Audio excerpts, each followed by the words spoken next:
Somewhere behind enemy lines, a two-person Israeli sniper cell lies motionless in a pit, barely deeper than a shoebox. They haven't eaten a full meal in 2 days. They haven't slept more than 20 minutes at a time. At hour 68, an enemy command truck appears at 800 meters. They don't pull the trigger. Only 5 to 7% of candidates survive the pipeline that teaches them why. In June 1982, Israeli forces pushed north into Lebanon under Operation Peace for Galilee. The campaign exposed a gap between traditional infantry tactics and the demands of fighting irregular forces, Hezbollah and Palestinian guerrillas, who faded into dense terrain and struck from hidden positions. Israeli commanders, reading after-action reports, saw that overwhelming firepower alone could not locate or neutralize these elusive cells. Infantry patrols, bound to roads and daylight, became targets themselves. The solution took shape not in heavy armor, but in small, mobile teams, sniper reconnaissance cells, trained to slip behind enemy lines, disappear for days and feed back real-time intelligence. By the war's end, the IDF began formalizing what would become the Recon Sniper Corps. Field Manual 1,500 codified lessons learned, deep penetration missions lasting up to 72 hours, reliance on camouflage and silence, and the expectation that a sniper was first an observer, second, a marksman. Units like Maglin and Sayeret Matkal rewrote their pipelines, extending training to 18, then 24 months. Candidates now faced not just marksmanship tests, but endurance marches, night navigation, and psychological screening for isolation and stress. The doctrine shifted. Fieldcraft and intelligence gathering took priority over direct engagement. In the years that followed, helicopter insertions replaced armored convoys, and hide-site construction became as important as shooting drills. By the early 2000s, the IDF's elite snipers were not just shooters. They were mobile intelligence posts, capable of vanishing into hostile ground for days at a time. This evolution, rooted in Lebanon's hills, set the stage for the selection gauntlet that would define who made it into these units. Every candidate who steps into the Israeli Special Forces selection gauntlet faces a process designed to break most and reveal only a handful who can endure. The journey begins with Yom Sayarot, a 48-hour ordeal that tests not just muscle, but willpower.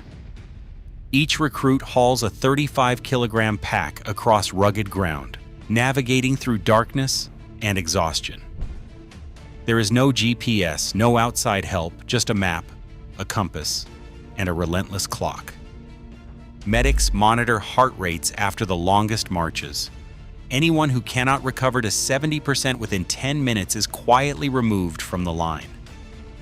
Those who survive move on to the 4-day Gibush, the infamous trial that strips away any illusion of comfort.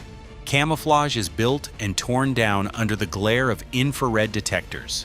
Water is rationed to the drop, 6 liters for the entire trial. If a soldier loses more than 10% of body weight, they are out. Live fire drills unfold with heart rates pounding above 150 beats per minute, simulating the chaos of combat while demanding precision. Nights bring mock interrogations, sensory overload, and forced decision-making under shifting rules. There are no second chances for mistakes. Captain Ari, a veteran of Sayeret Matkal, recalls the moment he realized the true test was not physical. You watch people collapse not from pain, but from doubt. The mind gives up before the body. By the end, less than 7% of candidates remain. The rest are gone, filtered out by dehydration, confusion, or a single lapse in security discipline. Those who finish the gauntlet have proven they can function on the edge, alone or in a cell of 2 or 3, for 72 hours or more behind enemy lines. The pipeline is long, 18 to 24 months, but it begins with this crucible, where only the rarest blend of endurance and resilience and clarity survives. The Black Hawk hovers low, its rotors beating a steady rhythm against the night. Sergeant Yossi gives the signal. In seconds, the rope is down and the first operator slides from the open door, boots hitting earth in a blur. The team moves fast. 3 bodies, each carrying a 30-kilogram pack, vanish into the darkness before the helicopter even lifts. No words, no wasted movement. The insertion zone is chosen for its cover. A shallow depression, shielded from enemy sight lines, mapped by satellite but confirmed on foot during rehearsals. Every step is calculated to leave nothing behind. No footprints, no glint of metal, no stray fibers for a tracker to find at dawn. Yossi's team rehearses this profile for weeks. The approach is silent, the descent practiced, until muscle memory takes over. GPS is left behind. Navigation relies on dead reckoning, compass bearings, and terrain features memorized from satellite photos. A biodegradable marker, visible only under ultraviolet, pinpoints the grid for later extraction, then fades with the morning dew. Each member knows the route to the hide site by heart, counting paces in the dark, adjusting for wind and slope. UAVs sweep overhead, confirming the area is clear, but the final check is always human. Yossi scans the horizon, listening for distant engines or a dog's bark. The team melts into the landscape, not a trace left for thermal or acoustic sensors. Within minutes, they are gone. Just a rumor in the night, already moving toward the grid where survival begins. A shallow pit, no deeper than 30 centimeters, becomes both shelter and shield. The team works in silence, carving out a footprint just wide enough for 2 or 3 bodies to lie prone.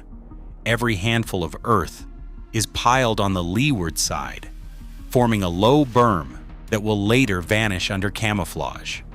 The first layer is a sand-bleached mat, preventing soil disturbance that could betray the hide to a sharp-eyed scout.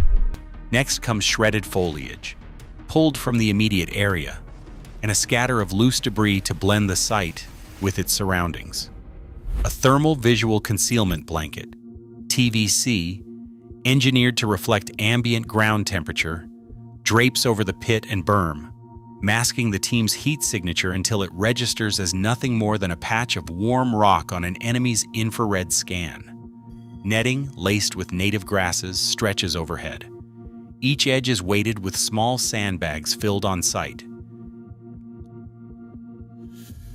pinning the net flush with the terrain. Operators add fresh vegetation to their ghillie suits, matching the color palette leaf for leaf. Before settling in, a teammate circles the hide, scanning through binoculars and a low-light IR camera, checking for silhouettes or thermal leaks. Only when the pit disappears from every angle does the team move inside. Inside the hide, discipline becomes survival. Water is rationed to a single liter per day, topped up from dew that condenses each night on a mesh stretched over the berm. Operators wear phase-change material vests, absorbing body heat during the day and releasing it slowly after dark. All waste, liquid and solid, is sealed in odor-proof bags, packed out at extraction. Movement is kept to a minimum.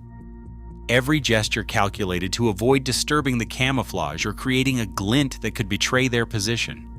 For up to 72 hours, this bunker is both home and fortress, a microenvironment engineered to defeat not just the enemy's eyes, but his sensors, his dogs, and his machines.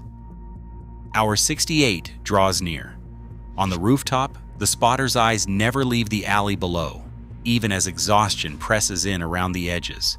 The city's hum pulses in the distance, but inside the hide, every sound is measured, every movement calculated to stay below the 20 decibel threshold that could give away their position.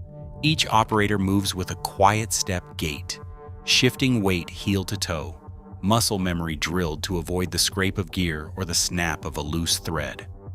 A carbon fiber net, feather light and layered with local dust, stretches over their bodies and rifles, breaking up the silhouette against concrete and sky.